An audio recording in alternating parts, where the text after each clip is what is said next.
All right, guys, I got 4 plays in college football tonight. The top 25 matchups for you guys. There's 2 official top 25 matchups and 2 I think that are very close. All right, we've got Alabama versus Vanderbilt, Miami versus Florida State. Those are the 2 top 25 matchups. The other 2 will come at the end with 2 leans. All right, official plays in all 4. Let's roll. All right, guys, Alabama versus Vanderbilt. Vanderbilt shocked Alabama last year. Can they do it again in Tuscaloosa this Saturday? That remains to be seen. All right, both these teams are undefeated in SEC play. Vandy's off to 5-0 and hasn't faced a ranked opponent yet. They were very, very good against Virginia Tech.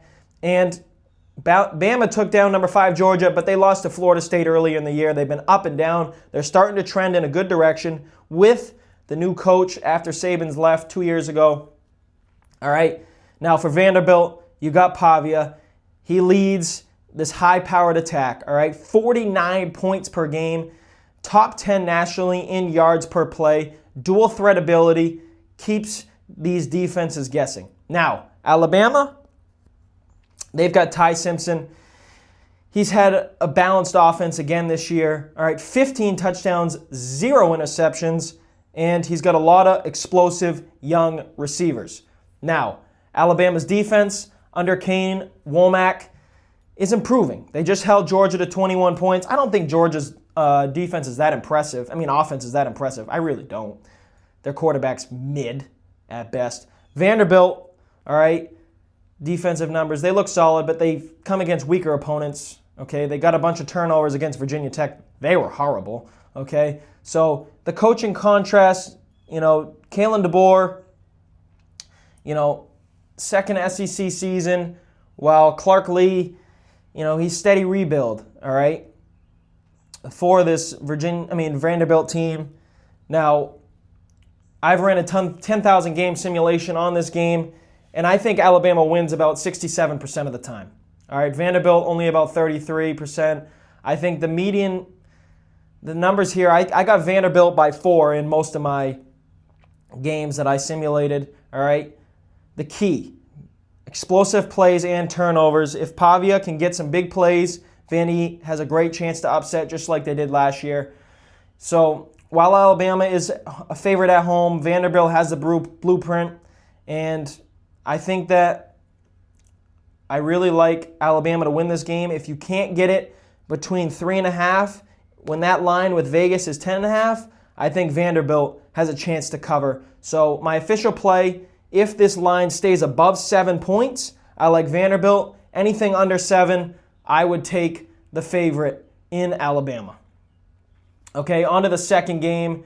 All right, guys, we got the University of Miami versus Florida State. This is a big matchup in Florida football. Florida State just lost. One of my best bets was Virginia to University of Virginia to cover that spread, and they did. They even won the game in overtime. Now, this is going to be one of the biggest rivalry games in college football, all right? Miami versus Florida State under the lights, Doak Campbell Field. Let's break down this matchup, stats, roster, and a 10,000 game simulation. Miami, 4-0, all right? The 14th best offense overall team stats-wise, okay? Offense ranks number 7, defense 27th in college football. That's pretty good numbers. Carson Beck, brand new team, and he's played absolutely unbelievable this season. Top-tier passing attack. FSU, as I mentioned, 3-1. They're number 22 overall, all right? 24th ranked offense, 28th ranked defense.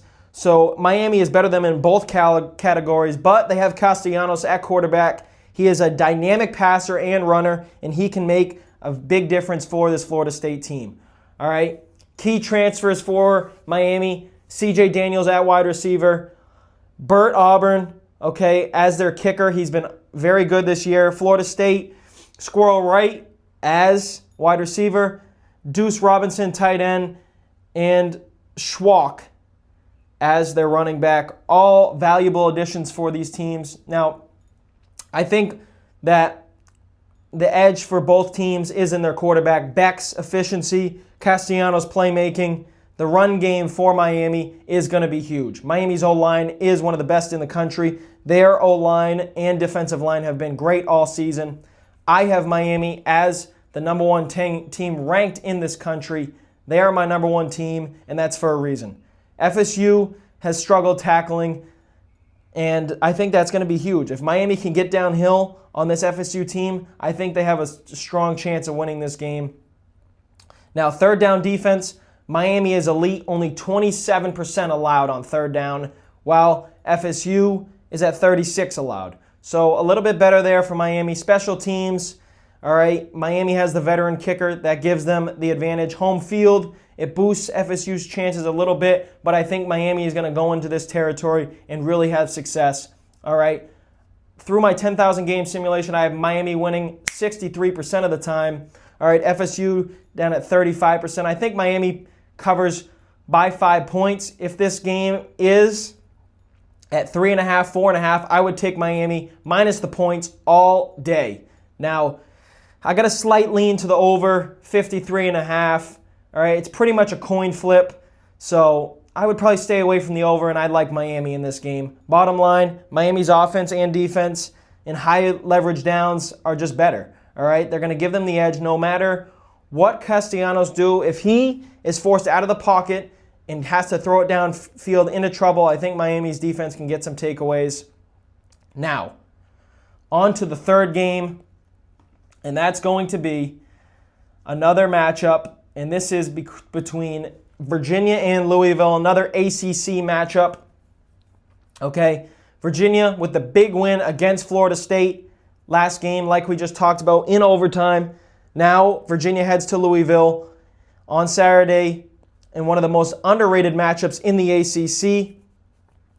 All right, now let's get some context here. Chandler Morris, TCU transfer, is leading this UVA offense. 45 points per game, 57% on third down, and they're finishing the drives in the red zone at an 84% clip. This is unbelievable for this team. Now, Miller Moss, USC transfer on Louisville's side under Jeff Brohm's offense, a very, very explosive attack. Balanced but efficient, 38 points per game, defense allowing under 19 points with just 29% conversion on third down. Now, the key to this matchup is strength on strength. All right, UVA's elite third down offense versus Louisville's shutdown third down defense. That's going to be a big down in this football game, as in most football games, is third down.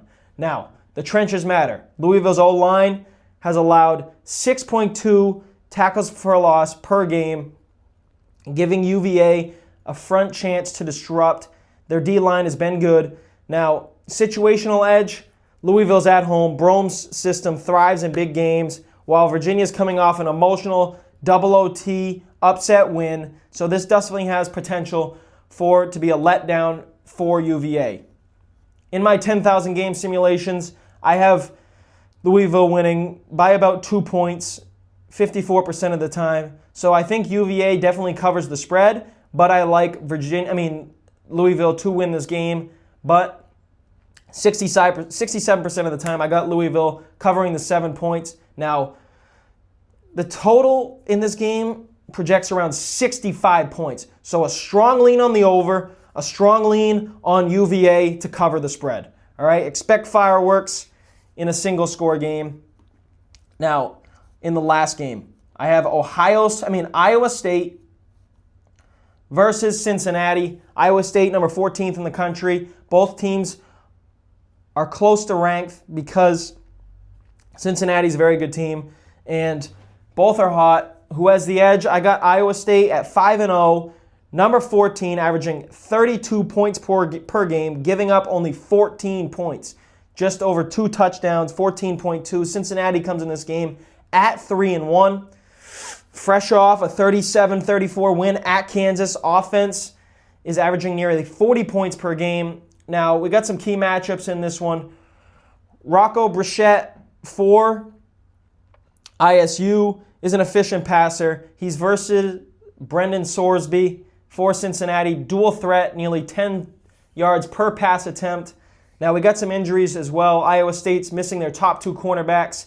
This is going to be a big problem against Cincinnati's explosive wide receivers in the trenches, okay? Defensive tackle, Corleone, suits up for Cincy. This is his first game back, all right? ISU's run game, just 3.8 yards per carry. I think this is going to be a very, very important matchup. I think Cincy can hold these guys in the run game. And in the coaching matchup, I think Heacock, 3 high safety defense is elite schematically, but less effective without his best corners. So Cincy can really take advantage of that. In my 10,000 game simulation, I have Cincy winning this game 61% of the time. All right, I have an average score of 31-27 Cincinnati. So I think they cover the spread. I think they win this game, even though ISU is the ranked team. I like Cincy in this game. Definitely my strongest lean out of all these games that we've talked about today. Okay, the over-under, I have it going over 51.5 points 65% of the time. All right, so the bottom line is this. Cincy at home has the edge, especially if Corleone plays. My model makes the Bearcats -2.5 with points on the board. Expect some fireworks. All right, guys, that's all 4 games, all ranked games in college football right there for you. We got Vanderbilt covering the spread. We got Alabama money line. All right, we got Miami covering the spread. We got a strong lean in the over in the last game or 2 games ago that I just talked about. A strong lean on the over. And I got Virginia covering that spread as well. Now, Iowa State, Cincinnati, I got Cincinnati winning this game, and that's definitely my strongest lean of the night. So all 4 plays, all right, under 15 minutes. Now, guys, if you want my best plays, go to my Instagram, click the link in the bio for my personal play in this Saturday night fiasco. Guys, comment what you're taking. Remember to like and subscribe. Comment down below. I respond to all the comments. Let's get in. Let's get out. Let's roll. Let's win college football Saturday. Let's go.